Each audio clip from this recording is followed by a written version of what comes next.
Bonjour à toutes et à tous, bienvenue à la séance 6 du module 14 de la méthode heuristique des mathématiques.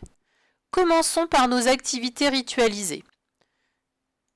Tout d'abord, un travail sur la bande numérique.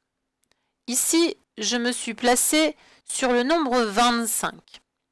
Et ce que je vais vous demander, c'est combien faut-il ajouter pour aller jusqu'à 30. Combien je dois ajouter à 25 pour aller jusqu'à 30. Je vous laisse réfléchir. Plusieurs possibilités pour résoudre ce problème. Soit j'utilise la bande numérique et je fais des bonds et je vois combien je dois en faire pour aller jusqu'à 30. Soit j'utilise la technique des dizaines et des unités. Cette technique-là, c'est celle qu'il va falloir apprendre à utiliser parce que c'est celle qui va nous permettre de faire ce travail ensuite mentalement. Dans un premier temps, je vais représenter mon 25. C'est ce que j'ai au départ. Et moi, ce que je veux, c'est 30. Je veux 3 dizaines et 0 unité isolée. Ici, je n'ai que 2 dizaines. Mais j'ai presque une troisième dizaine. Que faudrait-il ajouter ici pour que je puisse avoir ma troisième dizaine? Oui, j'ai entendu. Il faut que j'ajoute des unités isolées. Et combien je dois en ajouter? Là, j'en ai déjà 5. Tout à fait. Il m'en manque 5. 5 plus 5, 10. Donc là, j'ai une unité, 2, 3, 4 et 5. Ici, maintenant, j'ai bien 10 unités. Je peux donc construire une dizaine.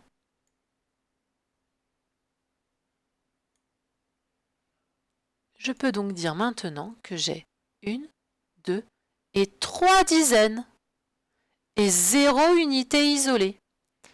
Je peux ainsi écrire que 25, ce que j'avais au départ, plus ce que j'ai ajouté, ça c'est ce que j'ai ajouté, les 5 là, unités isolées, et bien tout ça me fait 30. Je vais vous laisser essayer d'utiliser cette technique pour trouver combien est-ce que je dois ajouter pour aller jusqu'à cette fois-ci 35. C'est le moment de faire une pause sur la vidéo. Je repars de mon 25. J'ai 2 dizaines et 5 unités.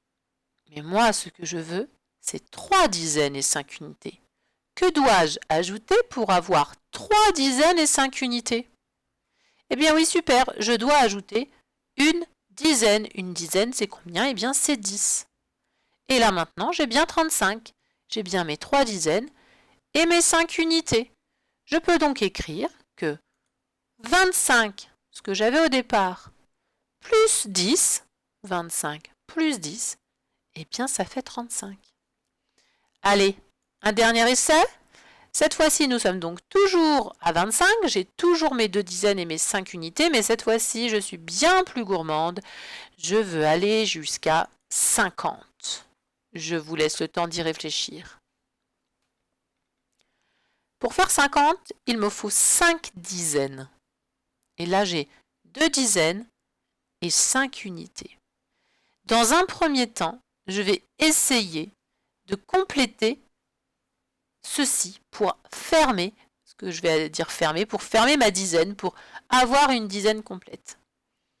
Donc comme tout à l'heure, je vais donc ajouter 5 unités, puisque je sais que 5 plus 5 égale 10, et qu'avec ça, je vais pouvoir faire une dizaine. Donc là, j'ajoute mes 5 unités. J'ai donc construit une dizaine. Mais là, j'ai 1, 2, 3 dizaines. Et moi, je ne veux pas 3 dizaines, j'en veux 5. Donc, il va falloir maintenant que je rajoute des dizaines. Et qu'est-ce que je vais rajouter? Combien je dois en ajouter? Ouais, super. Il faut donc que j'en ajoute 2. 1 et 2. Maintenant, j'ai bien 1, 2, 3, 4, 5 dizaines. J'ai bien mon 50. Mais la question, c'est combien est-ce que j'ai ajouté à 25 pour aller jusqu'à 50? Eh bien, j'ai ajouté donc ces 2 dizaines. Et puis j'ai ajouté ces 5 unités-là. Je peux donc écrire 25, ce que j'avais au départ, plus 25, ce que je viens d'ajouter, égale 50. 25 plus 25, c'est un fait numérique, c'est quelque chose que l'on doit connaître par cœur. Je vous laisse essayer de le retenir. Passons à la suite. Allez, à présent, nous allons compter de 2 en 2. Dans un premier temps, je vous montrerai les résultats. Et ensuite, je vous demanderai de compter sans aide. Allez, c'est parti. 0, 2, 4, 6, 8, 10, 12, 14, 16, 18, 20. Décollage!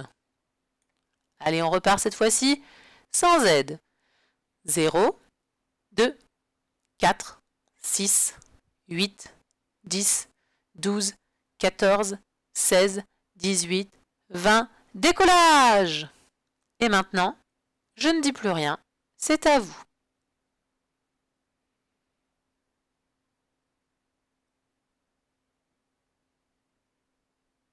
Décollage! Je ne pouvais pas m'en empêcher. Un peu de calcul mental à présent. Nous allons revoir les doubles. Je vais vous épargner la chanson, bien évidemment, mais libre à vous de la chanter. Ce que nous aimerions faire en classe, c'est un affichage sur les doubles qui nous permettrait de retenir ces doubles d'une manière un peu visuelle. Avec la chanson, on était sur quelque chose d'auditif, on essaie de se souvenir de ce qu'on a entendu, puis on était aussi sur la gestuelle en se souvenant des gestes de la chanson. Et à présent, nous allons passer par une méthode un peu plus visuelle en associant à chaque calcul une image. Ce que je propose, c'est pour 1 plus 1 égale 2, moi j'ai pensé aux chaussettes. Une chaussette et encore une chaussette, ça fait 2 chaussettes. Normalement, on a 2 pieds, on a 2 chaussettes, sauf quand la machine à laver en mange. Mais ça, je n'ai jamais compris pourquoi. 1 plus 1 égale 2, et on se souviendra de nos chaussettes. 2 plus 2 égale 4. J'ai pensé au papillon. Il a 2 ailes à gauche, 2 ailes à droite. 1, 2, 3, 4. 2 plus 2 égale 4. Quand on pensera à 2 plus 2, on pensera à notre papillon et ses 4 ailes. Pour 3 plus 3, 3 plus 3, j'étais obligée de penser aux insectes. Les insectes ont 6 pattes. 3 d'un côté, 1, 2, 3, et 3 de l'autre, 1, 2, 3. Attention à ne pas confondre avec ces antennes ici. Ça, ce sont les antennes du gendarme, ce ne sont pas des pattes. Le gendarme a bien 6 pattes, comme tous les insectes. Donc, 3 plus 3 égale 6. On pense à notre gendarme avec ses 6 pattes. Pour 4 plus 4, je suis restée dans le monde animal et j'ai pensé à ceci.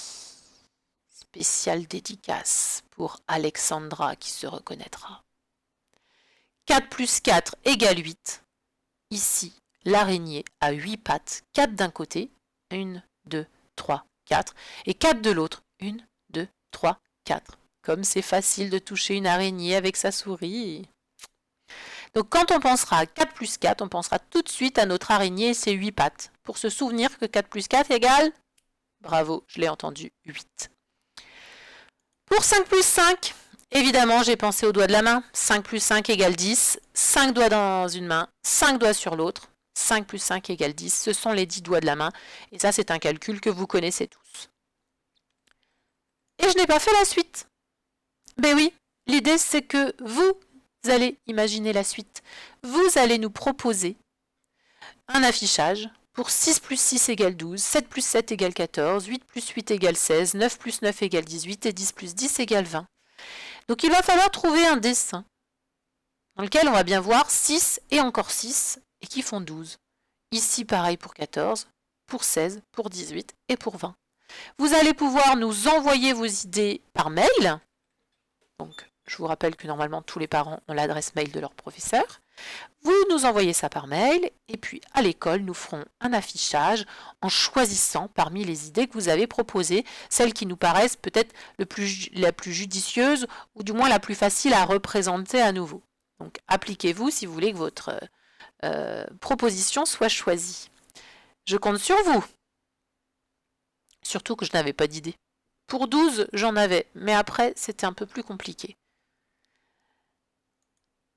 À présent, un petit calcul, 27 plus 12. 27 plus 12, attention, c'est le moment de faire une pause pour celles et ceux qui pensent être capables de le faire, sans aide, sans matériel, sans rien du tout.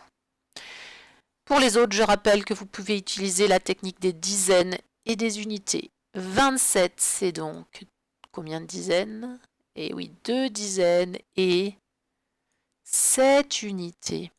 1, 2, 3, 4, 5, 6 et 7. Bon, je ne vais pas très droit. Et pour 12, eh bien très bien, oui, tout à fait, c'est 1 dizaine et 2 unités. Et maintenant, je vais mettre tout ensemble pour trouver le résultat. Pour celles et ceux qui avaient besoin du schéma, n'hésitez pas à faire une petite pause pour trouver la réponse. Effectivement, si maintenant je regarde combien est-ce que j'ai de dizaines, j'en ai 1, 2, 3 dizaines. Et combien est-ce que j'ai d'unités? 1, 2, 3, 4, 5, 6, 7, 8, 9. On peut donc dire que 27 plus 12, ça fait 39. Je suis certaine que vous aviez trouvé. Bravo les enfants. C'est très bien. Et quand bien même vous n'avez pas trouvé l'essentiel, c'est d'avoir essayé, je vous le rappelle. Un petit problème. Que dois-je faire? Eh oui, d'abord je lis la question. Combien les enfants ont-ils trouvé d'insectes? Combien les enfants ont-ils trouvé d'insectes? Je vous lis l'énoncé. Dans le jardin, Manon a trouvé 24 insectes différents et Lucie en a trouvé 17. Dans le jardin, Manon a trouvé 24 insectes différents et Lucie en a trouvé 17. Combien les enfants ont-ils trouvé d'insectes? Les parents, je vous rappelle que l'idée c'est de faire verbaliser votre enfant. Dites-lui, demandez-lui ce qu'il a compris du problème, ce qu'il doit chercher, ce qu'il sait. Et ensuite, les enfants, utilisez la technique qui vous convient le mieux dans un premier temps pour résoudre ce problème. Si vous passez par le schéma, essayez maintenant de trouver l'opération associée. Et si vous avez l'opération, essayez de trouver le schéma en barre, comme en rectangle, comme il vous a été présenté en classe et puis dans les séances précédentes. C'est donc le moment de faire une pause sur la vidéo. Pour résoudre ce problème, plusieurs techniques, comme je vous l'ai dit, il y a toujours cette fameuse technique du schéma. Mais bon, moi, 24 insectes, je trouve que ça devient long à dessiner. Je me suis dit que c'était plus simple de dessiner les dizaines et les unités. 24, c'est 2 dizaines, 4 unités, ça va beaucoup plus vite. Pour faire 17, pareil, j'ai été un petit peu fainéante et donc j'ai choisi de faire 1 dizaine et 7 unités. En mathématiques, on n'est pas en art plastique, donc on fait des schémas, on fait ce qui est le plus efficace pour nous aider. Et puis à présent, il va falloir que je compte tout ça. Ici, j'ai mes 3 dizaines, et puis ici, j'ai 1, 2, 3, 4, 5, 6, 7, 8, 9, 10, 11. Oh là, qu'est-ce que je pourrais bien faire avec tout ça? Eh bien oui, je vais pouvoir construire une nouvelle dizaine. 1, 2, 3, 4, 5, 6, 7, 8, 9, 10. Ici, je peux construire une nouvelle dizaine. Et ainsi, je vois immédiatement le résultat. J'ai donc 1, 2, 3 et 4 dizaines avec ce que je viens de construire. Et j'ai une unité isolée. Ainsi, je vois tout de suite le résultat, puisque je voulais savoir combien est-ce qu'il y avait d'insectes en tout. J'ai donc mis tous les insectes ensemble. Et je peux donc dire que les enfants, ou bien ils ont trouvé 41 insectes. 41 insectes. Pour résoudre ce problème, vous pouviez aussi faire une opération. Alors, quand je veux savoir combien est-ce qu'il y en a en tout ici, j'avais des insectes et encore des insectes et je veux savoir combien ça me fait d'insectes en tout. Quelle opération dois-je utiliser? Tout à fait, il faut utiliser l'addition en plus. Donc, je fais mes 24 insectes, enfin les 24 insectes de Manon, plus les 17 insectes de Lucie. Et ça, eh bien, on sait combien ça fait parce qu'on est passé par le dessin. Après, si vous ne savez pas, hein, si vous avez d'abord écrit ça et que vous ne savez pas comment trouver 41, soit vous dessinez les dizaines et les unités, soit vous passez avec la bande numérique, mais ça devient un peu long, en étant sur 24 et puis en avançant de 17 cases. Là, nous savons maintenant, hein, comme nous sommes passés par le schéma dans un premier temps, nous savons que 24 plus 17, ça fait 41. Notre schéma en barre, ici, j'ai les 24 insectes de Manon et les 17 insectes de Lucie. Si je veux savoir combien ça fait en tout, c'est que je veux savoir tout ça.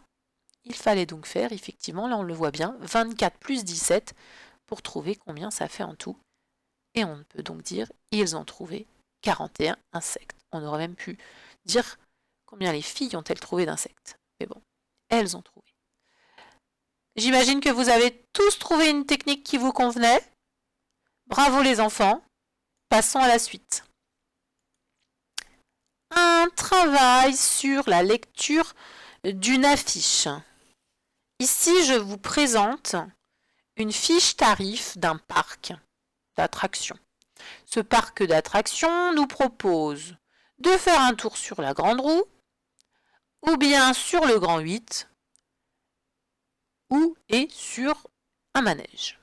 Et ici, vous avez les tarifs de chaque attraction en fonction de est-ce qu'on est un enfant ou est-ce qu'on est un adulte. Je vais donc vous poser des questions, les enfants. Les parents, vous devrez faire une pause à chaque question pour laisser du temps à votre enfant de répondre à la question. Première question que je vous pose, c'est quel est le prix d'une entrée au grand 8 pour un adulte? Le prix d'une entrée au grand 8 pour un adulte. Faites une pause. Eh bien, le prix d'une entrée pour un adulte, pour le grand 8, c'est ça. Et si je suis un adulte, eh bien, il va falloir que je regarde dans la colonne des adultes. Donc, il va falloir que je regarde sur la ligne du grand 8, mais aussi dans la colonne adulte. C'est donc cette case-là qui est à l'intersection de la ligne et de la colonne. On peut donc dire que le prix d'une entrée au grand 8 pour un adulte, c'est 5 €. Deuxième question. Quel est le prix d'une entrée à la grande roue pour un enfant? Le prix d'une entrée à la grande roue pour un enfant. C'est le moment de faire une pause sur la vidéo. Pour la grande roue. La grande roue, c'est ici. Si je suis un enfant, est-ce que je vais payer 6 € ou est-ce que je vais payer 7 €? Ici, c'est écrit enfant. Ici, c'est écrit adulte. Effectivement, je suis un enfant, je regarde dans la colonne des enfants, mais je veux aller sur la grande roue. Je regarde quelle est l'intersection entre la colonne et la ligne. C'est ici que ça se passe. Le prix d'une entrée à la grande roue pour un enfant est donc de 6 €. Troisième question. Quelle attraction coûte 7 € pour un adulte? Quelle attraction coûte 7 € pour un adulte?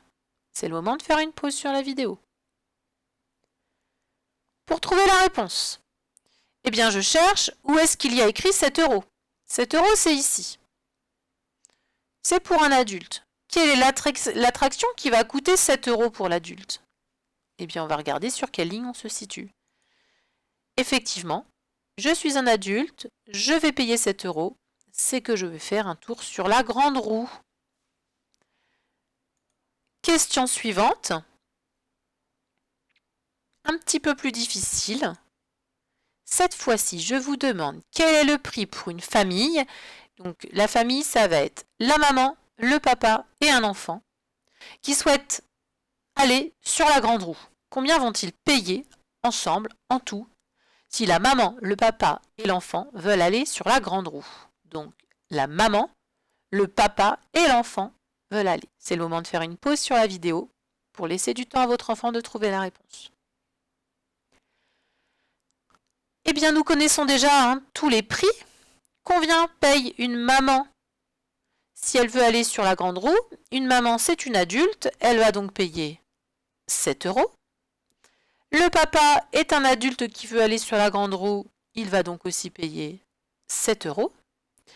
Et la petite fille, c'est une enfant, elle va payer 6 €. Ici, donc, nous avons bien tous les prix qui concernent la grande roue, enfant, adulte.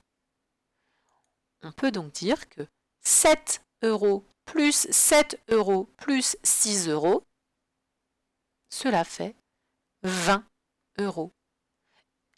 Le prix que va payer cette famille est donc de 20 €.